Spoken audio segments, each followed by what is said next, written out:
Anganwadi sisters అందరికీ నమస్కారం. ప్రతి అంగన్వాడీ అప్డేట్ కోసం మన ఛానల్‌ని సబ్స్క్రైబ్ చేసుకోండి. వీడియోస్ మాత్రం లైక్ చేస్తూ ఉండండి. ఇక వివరాలకెళ్తే తెలంగాణ అంగన్వాడీ చిన్నారులకైతే ప్రభుత్వం గుడ్ న్యూస్ చెప్తోంది. ఇక్కడ వివరాలకెళ్దాం. అంగన్వాడీల్లో పల్లీల చిక్కీ పిల్లలకు ప్రతిరోజు పోషకాహారం తెలంగాణ ప్రభుత్వం కీలక నిర్ణయం అంటూ ఇక్కడ న్యూస్ అయితే చూస్తున్నాం.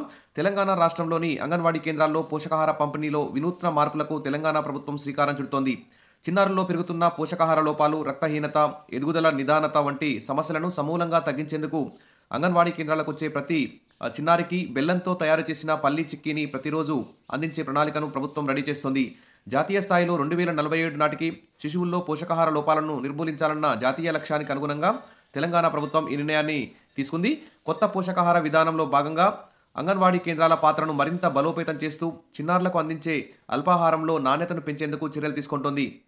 ఇందులో భాగంగా పోషక నిపుణులు, వైద్యులు, స్వచ్ఛంద సంస్థ ప్రతినిధులు పాల్గొన్న సమావేశంలో పిల్లల ఎదుగుదలకు అత్యంత కీలకమైన ఆహార పదార్థాలపై లోతైన చర్చ జరిగింది. ఈ చర్చల అనంతరం పల్లి, బెల్లం చిక్కీ చిన్నారులకు శక్తి, ప్రోటీన్, ఐరన్ అందించే ఉత్తమమైన పోషకాహారంగా నిపుణులు సూచించారు.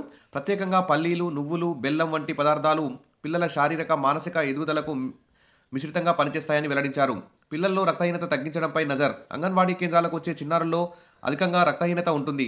కాబట్టి వారు అందజేసిన నివేదికల ప్రకారం బెల్లం మరియు పల్లీలలో ఐరన్ శాతం అధికంగా ఉన్న పదార్థాలు ఉంటాయని తెలిపారు. దీనివల్ల రక్తహీనత మెరుగవుతుందని, పిల్లల్లో శక్తి స్థాయి పెరుగుతుందని చెప్పారు.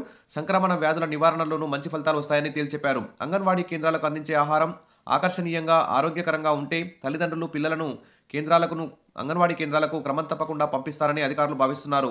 గత కొంతకాలంగా అంగన్వాడీల్లో హాజరు శాతం తగ్గిన నేపథ్యంలో ఈ చర్య చిన్నారుల హాజరును పెంచడానికి దోహదపడుతుందని చెప్పారు. ఈ నూతన కార్యక్రమాన్ని అమల్లోకి తీసుకురావడం ద్వారా రాష్ట్రంలోని లక్షలాది మంది చిన్నారుల ఆరోగ్యంపై అనుకూల ప్రభావం చూపిస్తుందని అధికారులు విశ్వాసం వ్యక్తం చేస్తున్నారు. అంగన్వాడీల ప్రాధాన్యతను మరింత పెంచే ఈ చర్య రాష్ట్రంలో చిన్నారుల పోషకాహారాన్ని కొత్త పందాలో ముందుకు నడిపే అవకాశం ఉందని పేర్కొన్నారు. ఏది ఏమైనా తెలంగాణ ప్రభుత్వం ఈ నిర్ణయం తీసుకోవడం గుడ్ న్యూస్.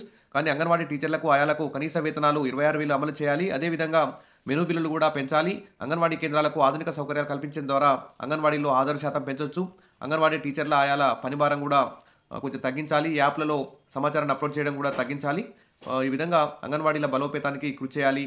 అప్పుడే మరి అంగన్వాడీ చిన్నారుల్లో పోషకాహార లోపం కానీ, ప్రీ స్కూల్లో నాణ్యత కానీ పెరిగే అవకాశం ఉంది. కాబట్టి ఖచ్చితంగా అంగన్వాడీలని బలోపేతం చేయడానికి రాష్ట్ర ప్రభుత్వం రాబోయే బడ్జెట్లో మరిన్ని నిధులు కేటాయిస్తుందని చెప్పి కోరుకుందాం. Wish all the best. మరిన్ని అప్డేట్స్ కోసం మన ఛానల్ని సబ్స్క్రైబ్ చేసుకోండి. వీడియోస్ మాత్రం లైక్ చేస్తూ ఉండండి. Thank you.